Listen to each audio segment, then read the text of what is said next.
একঘেয়েমো রান্নার থেকে একটু স্বাদ বদলের জন্য আজ আমি আপনাদের রান্না করে দেখাবো টোফু কারি। একে আবার সোয়া পনিরও বলা যায়। আমি একটা টোফুর প্যাকেট কিনে নিয়েছিলাম। এটার দাম হচ্ছে মাত্র 75 টাকা। এটি কোলেস্টেরল ফ্রি। আপনারা মার্কেটে এটি পেয়ে যাবেন। আমিও তেমনই একটি মল থেকে এটি কিনে এনেছিলাম। দেখুন, এটি দেখতেও যেন ঠিক পনিরের মতন ভাবেই ঠিক স্লাইস করে কেটে নেব। জানেন তো, এই সোয়া পনির বা এই টোফুতে প্রচুর পরিমাণে প্রোটিন আছে। যাদের গ্যাসের সমস্যা রয়েছে, যারা দুধ জাতীয় জিনিস হজম করতে পারে না, তাদের জন্য এই টোফু একদম পনিরের মতনই কাজ করবে। প্রথমে আমি এই টোফুতে নুন হলুদ পরিমাণ মতন দিয়ে ভালো করে মাখিয়ে নিচ্ছি। আজকের এই রান্নার রেসিপিটি আমি সম্পূর্ণ নিরামিষভাবে করব। এই টোফু কারি বিভিন্নভাবেই রান্না করা যায়, কিন্তু আজ আমি সম্পূর্ণ নিরামিষভাবেই রান্না করে দেখাবো। প্রথমে এই টোফু কারি করার জন্য আমি 2টো আলু নিয়ে নিয়েছি এবং 2টো আলু ভালো করে খোসা ছাড়িয়ে নিয়ে টুকরো করে কেটে নেব। আর নিয়ে নিয়েছি 7টা কাঁচা লঙ্কা। আপনারা এখানে যে যেমন ঝাল পছন্দ করেন সেইভাবে লঙ্কা নিয়ে নেবেন। আর নিয়েছি পরিমাণ মতন আদা। এই আদারও ভালো করে খোসা ছাড়িয়ে নিচ্ছি।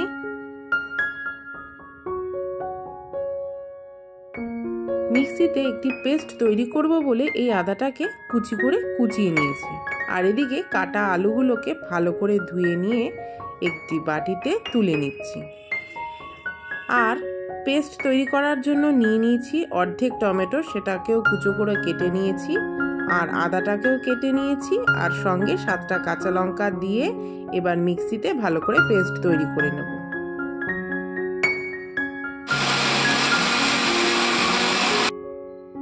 টোফুর মশলা রেডি হয়ে গেছে। আর এদিকে আমি গ্যাসের ওভেনে কড়াই বসিয়ে দিয়ে পরিমাণ মতন তেল দিয়ে দিয়েছি।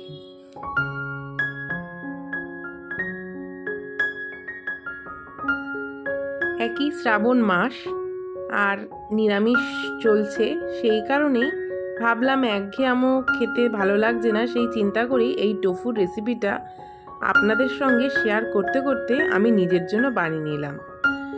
খুব সহজেই বানিয়ে দেখাচ্ছি এই রেসিপিটা। যদি আপনাদের ভালো লাগে তাহলেই অবশ্যই কমেন্ট বক্সে কমেন্ট করে জানাবেন। এই দেখুন, কথা বলতে বলতে এদিকে তেলটাও গরম হয়ে গেছে। আর আগে থেকেই আমি যে টোফুটা নুন হলুদ মাখিয়ে রেখেছিলাম আস্তে আস্তে কড়াইতে ছেড়ে দিচ্ছি হালকা ফ্রাই করার জন্য। এটি হালকাভাবে এপিট ওপিট নাড়িয়ে চাড়িয়ে নিয়ে ফ্রাই করে নামিয়ে ফেলতে হবে।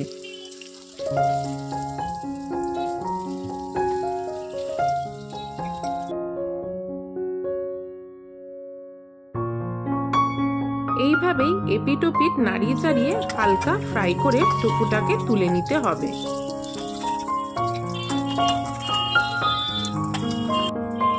এইভাবেই আমি সমস্ত সোয়া পনির ভেজে তুলে নেব। আর এদিকে সেই মিক্সিতে তৈরি করে রাখা মশলার মিশ্রণটি এবার একটি থালায় ঢেলে নিচ্ছি এবং দিয়ে দিচ্ছি পরিমাণ মতন লবণ। এখানে আমি শ্রাবণ মাস বলে সম্পূর্ণ নিরামিষ খাচ্ছি, তাই সন্দক লবণ ব্যবহার করছি। আপনারা এখানে সাধারণ লবণও ব্যবহার করতে পারেন। আর নিয়ে নিচ্ছি পরিমাণ মতন হলুদের গুঁড়ো। আর নিচ্ছি স্বাদ অনুসারে সামান্য পরিমাণের চিনি।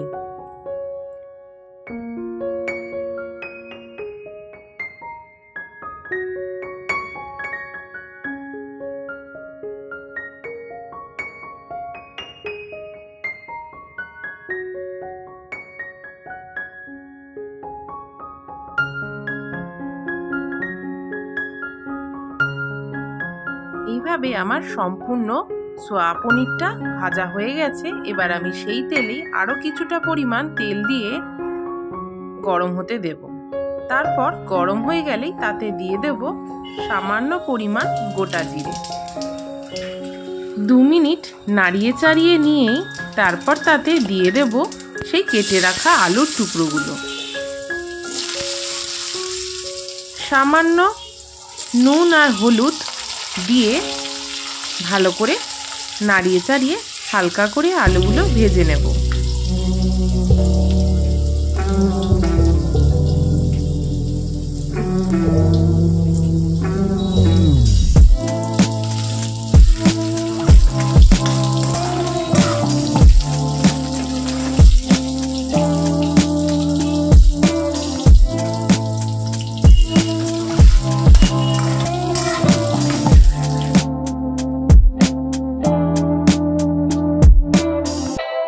এদিকে আলুগুলো ভাজা হতে হতেই আমি সেই তৈরি করে রাখা মশলার মিশ্রণে একটি কাঁচা লঙ্কা দুভাগ করে ফাটিয়ে নিয়ে তাতে সামান্য পরিমাণ জল মিশিয়ে নেব।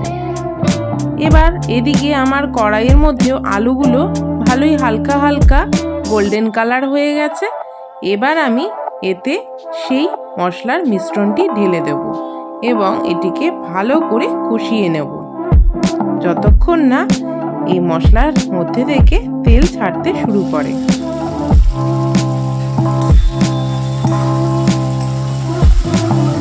এই সোয়া পনির বিভিন্ন স্বাদে বানানো যায়।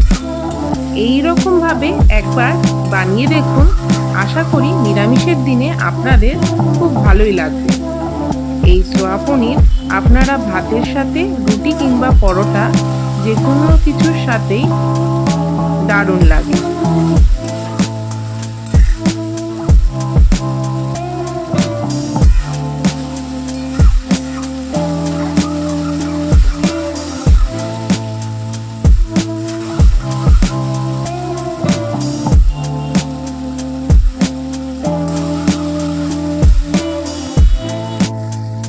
এদিকে মশলাটাও ভালোই কষানো হয়ে গেছে এবং এর গা দিয়ে তেল ছাড়ছে। ঠিক এই সময় আমি এতে দিয়ে দেব হাফ চা চামচ গরম মশলার গুঁড়ো। তারপর আবার এটিকে ভালো করে নাড়িয়ে চাড়িয়ে নিয়ে তারপর এতে পরিমাণ মতন জল দিয়ে দেব। আমি এখানে 2 কাপ জল দিয়ে নিয়েছি। আপনারা এখানে জলের পরিমাপটা আপনাদের আন্দাজ মতন দেবেন, যে যেমন ঝোল রাখতে পছন্দ করেন সেই বুঝেই এখানে জলের পরিমাপটা অ্যাড করবেন।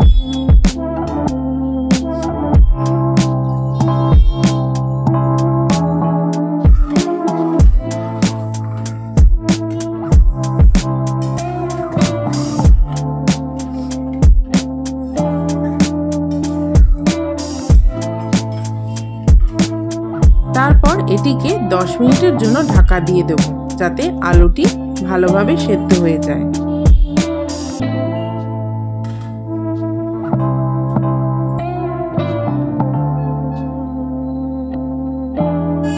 10 মিনিট প্রায় হয়ে গেছে।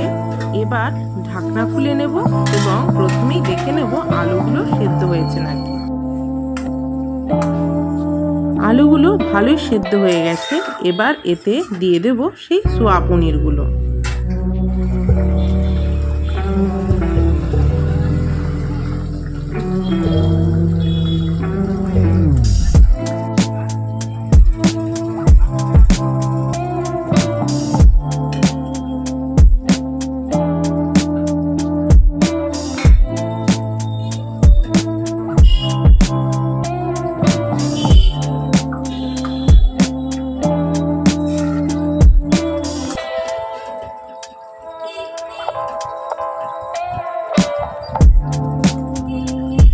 এই অবস্থায় গ্যাসের ফ্লেমটাকে মিডিয়ামে রেখে এটিকে আবারও 5 মিনিটের জন্য ঢাকা দিয়ে দেব। আমার এখানে 5 মিনিট হয়ে গেছে। এবার ঢাকনিটিকে সরিয়ে ভালো করে নাড়িয়ে চাড়িয়ে নিয়ে এতে দিয়ে দেব পরিমাণ মতন ঘি।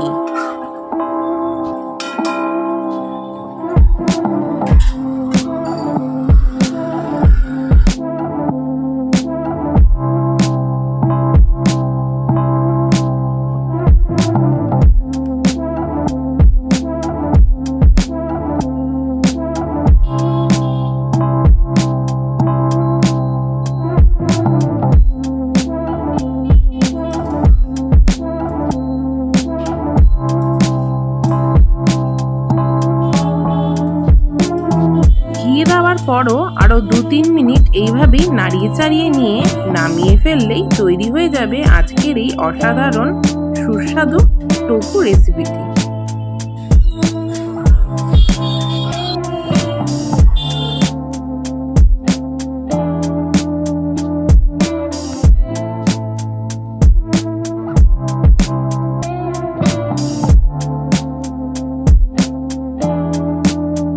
আর দেরি না করে খুব কম উপকরণে আপনারাও বানিয়ে ফেলুন চটজলদি এই অসাধারণ সোয়া পনিরের রেসিপিটি।